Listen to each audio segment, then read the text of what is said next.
University নামে এই 7 কলেজকে কিন্তু একীভূত করা হচ্ছে, কিন্তু এখন পর্যন্ত কিন্তু এ নিয়ে কোনো অধ্যাদেশ জারি হয়নি। তাই শিক্ষার্থীরা এক দফা দাবি তারা জানিয়েছেন এবং এই দাবিকে কেন্দ্র করে ঢাকার বিভিন্ন জায়গায় তারা এখন অবস্থান করছেন, রাস্তা ব্লকেট করেছেন এবং তারা আন্দোলন করছেন যে এই অধ্যাদেশ জারি করতেই হবে। এবং সেই খবরগুলো জানাতে আমাদের সহকর্মীরা রয়েছেন প্রত্যেকটা জায়গাতে। আমরা একটু শুরুতেই যেতে চাই আমাদের সহকর্মী তানজিলা খান মিমের কাছে। মিম, আপনি টেকনিক্যাল মোড়ে রয়েছেন, সেখানকার পরিস্থিতি কেমন দেখছেন জানাবেন। আর 7 কলেজের শিক্ষার্থীদের দাবিগুলো কি কি ছিল? শুধুমাত্র একটা দাবি আমরা যেমন গালিব বলছিলেন, এছাড়া আর কোনো দাবি রয়েছে কিনা তাদের? না লাইবা, আর কোনো দাবি নেই। তারা মূলত এখন প্রথমেই গালিব যেটি বলছিলেন যে ঢাকা বিশ্ববিদ্যালয়ের কর্তৃক তারা এই 7 কলেজ যে শিক্ষার্থীরা এতদিন তাদের শিক্ষা পাঠ্যক্রম পরিচালিত হতো, কিন্তু সেখান থেকে বেরিয়ে তারা ঢাকা সেন্ট্রাল ইউনিভার্সিটি অর্থাৎ ঢাকা কেন্দ্রীয় বিশ্ববিদ্যালয় আইন 2025 সেই আইন নতুন করে আইন অধ্যাদেশ জারি করার জন্য সেই প্রতিবাদেই কিন্তু তারা এই বিভিন্ন রাজধানীর মোড়ে মোড়ে অবস্থান করছে। এবং আমি যেই টেকনিক্যাল মোড়ে রয়েছে সেটি কিন্তু একটি গুরুত্বপূর্ণ সড়ক। ঢাকার বাইরে থেকে যেই বাসগুলো রয়েছে সেই বাসের যাত্রীরা এই সড়ক দিয়ে ভিতরে প্রবেশ করছে, ঢাকার অভিমুখে যারা আসলে যেতে চায়। এই জায়গাতে এই আন্দোলন এবং রাস্তা অবরোধ করার ফলে সাধারণ যেই নাগরিকরা রয়েছেন তারা কিন্তু জনভোগান্তির শিকার হচ্ছেন। আমরা দেখতে পাচ্ছিলাম বাস থেকে অনেক দূর দূরান্ত থেকে এসেছে, তারা হেঁটে হেঁটে যাচ্ছে, অনেকে অসুস্থ ব্যক্তি রয়েছে, তার সঙ্গে একদমই ছোট্ট শিশু রয়েছে। তো সেই জায়গা থেকে আসলে শিক্ষার্থীরা বলছেন তারা যতটুকু প্রয়োজন বা যতটুকু সম্ভব সহানুভূতি দেখানোর প্রয়োজন সেটি তারা দেখাচ্ছে, কিন্তু রাষ্ট্রের পক্ষ থেকে তারা আসলে কোনো সহানুভূতি দেখতে পায়নি বলেই আজকে তাদেরকে বাধ্য হয়ে রাজপথে নামতে হচ্ছে।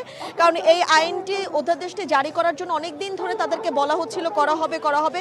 গত বছর অর্থাৎ এই 2025 ডিসেম্বরেও সবশেষ বলা হয়েছে নতুন বছরের শুরুর দিকেই করা হবে, কিন্তু সেটি এখনো করা হয়নি। তারা জানতে পেরেছে সূত্র মতে আগামীকাল উপদেষ্টা পরিষদের একটি বৈঠক রয়েছে, সেই বৈঠকেই তারা চান আইনটি যেন দ্রুত সম্ভব জারি করা হয়। এবং একই সঙ্গে এখানে যারা আন্দোলনকারীরা রয়েছেন তাদের উপর বেশ ক্ষোভ প্রকাশ করছেন সাধারণ মানুষরা, কারণ তারা বলছেন যে তাদের আইন প্রণয়ন না হওয়ার পেছনে তাদের কোনো হাত নেই, কিন্তু তাদেরকেই বরং বেশ ভোগান্তির শিকার হতে হচ্ছে। আর এখানে যারা শিক্ষার্থীরা রয়েছেন তারা মূলত বিভিন্নভাবে ফুটবল খেলে গল্প গুজব করে সহপাঠীদের সঙ্গে সময়টা পার করছেন, কিন্তু ভোগান্তির যা শিকার হওয়া সেটি তাদেরকেই সেই সাধারণ মানুষদেরকেই হতে হচ্ছে। তবে সেই জায়গা থেকে শিক্ষার্থীরা আবার বলছেন যে রাষ্ট্রকে তারা অনেক দিন আগে থেকেই কিন্তু বারবার বলছিলেন যে এই আইনটি জারি করার কথা। তারা গতকালও একদম প্রেস বিজ্ঞপ্তি দিয়েই কিন্তু আজ রাজপথে নেমেছেন। তো যদি তাদেরকে কোনো রকম আশ্বাস দেওয়া হয় যে হ্যাঁ আগামীকালই এই আইন জারি করা হবে, তাহলে অবশ্যই তারা রাজপথ ছেড়ে দেবে এবং এই যে রাস্তা অবরোধ করে কর্মসূচি তারা চালাচ্ছে সেখান থেকে তারা সরে আসবে।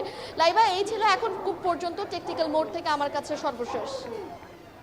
লাইবা, আমরা মিমের কথা শুনছিলাম যে তারা যে কোনো মূল্যে আসলে অধ্যাদেশ চায় এবং কালকের মধ্যে এই একই দাবিতে আন্দোলন হচ্ছে সায়েন্স ল্যাবেও। সেখানে আছে তহিদুল তারেক, তার সঙ্গে যুক্ত হতে চাই। তারেক, জানাবেন যে মিম যেরকম বলছিলেন যে আগামী কালকের মধ্যেই যেন অধ্যাদেশ জারি হয়, তাহলে তারা রাস্তা ছেড়ে দেবেন। আপনার কাছে নতুন এমন কোনো তথ্য আছে কিনা?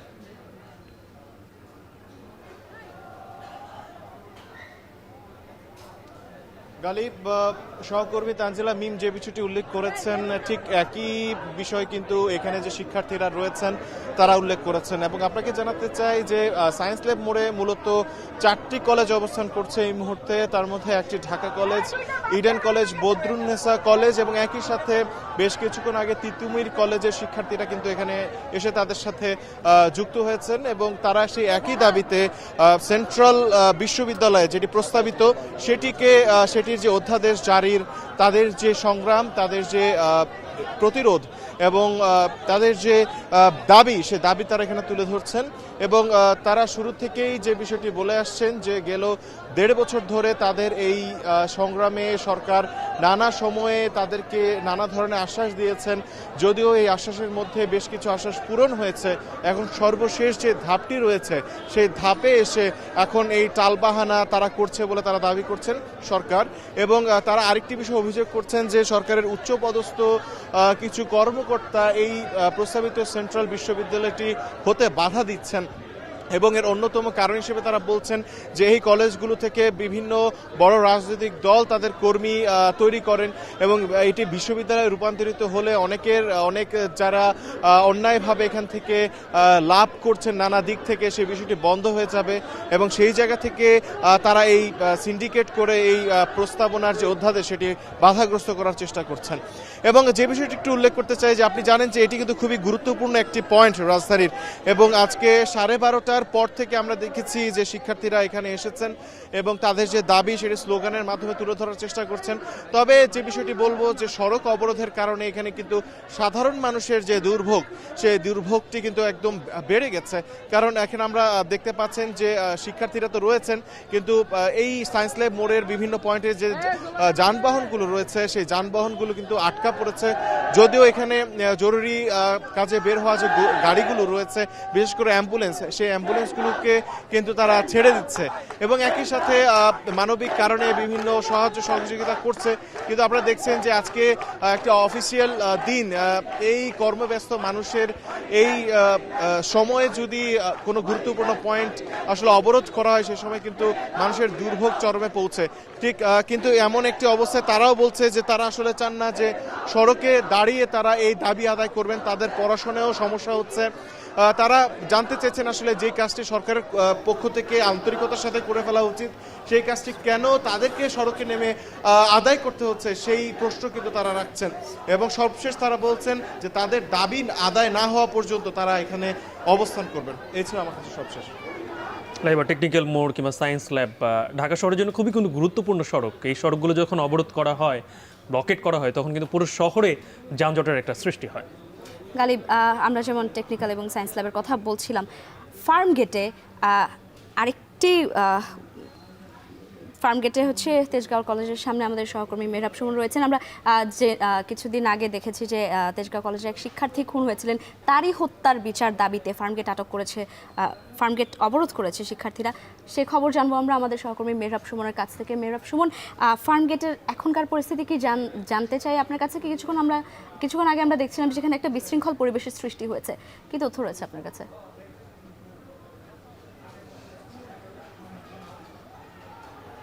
এইখানে এখন যেটি হচ্ছে সেটি হচ্ছে তেজগাঁ কলেজের যে একটা ছাত্র ছিল সাকিব, এই সাকিব হত্যাকে কেন্দ্র করে তারা যে দাবিটা তুলছে যেন অতি দ্রুত সেই হত্যাকারীদের গ্রেফতার করা হয়। কিন্তু পুলিশ যেটি বলছে যে 4 জনকে নাকি তারা গ্রেফতার করেছে, কিন্তু ছাত্রদের দাবি যারা যা মূল হোতা ছিল তাদেরকে এখনও গ্রেফতার করা হয়নি। সেই দাবিতে তারা 11টা থেকে ফার্মগেট মোড়ে অবস্থান নেয় এবং ফার্মগেট ব্লকেট করে রাখে।